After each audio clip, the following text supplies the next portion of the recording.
Parang kailan lang. Nagsimula ako, halos walang maniwala sa akin kasi motor lang yung dala ko. And lahat ng kaibigan ko pinagtatawanan ako kasi wala pang networking company na meron taga Bicol na kumita. Pero after 4 years, sobrang grabe ng blessing na binigay sa akin.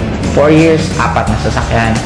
First car ko is Honda Civic, second car ko is Montero Sport, third car ko is sobrang guwapo ng sasakyan kasi 2-door siya na Accord na kung nanonood ka ng Fast and the Furious, halos magkamukha yung sasakyan na yun.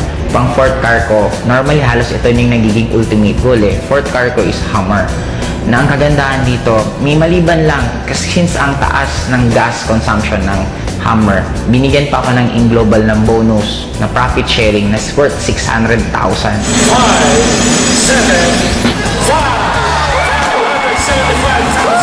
350,000 para daw pang gas ko sa Hummer ko.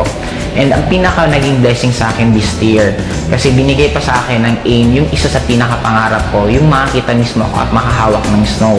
Nakapunta kami for 12 days sa United States, all expense paid, ni piso wala akong ginastos. Ang ginawa lang namin doon, walang iba kundi kumain, mag-shopping, mamasyal, sobrang sarap ng buhay. And ang nagiging blessing sa akin ngayon, hindi lang ako yung kumikita. Kasi within this year alone, 10 sa taga Bicol ang nagkaroon ng first car nila. And I already created more than 30 millionaires under me. Ang isa sa pinaka-nasarapan ko sa In Global, kung ako tatanungin mo bakit In Global ang kinakareer ko, kasi ang dami kong choice kung ano yung pwede kong gawin na opportunity or pwede kong anong gawin na ibang bagay.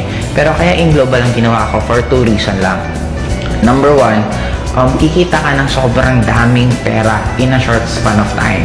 Right now, I'm already earning 7 figures per month. And by next year, I'm sure kikita ako ng nasa 8 figures per month.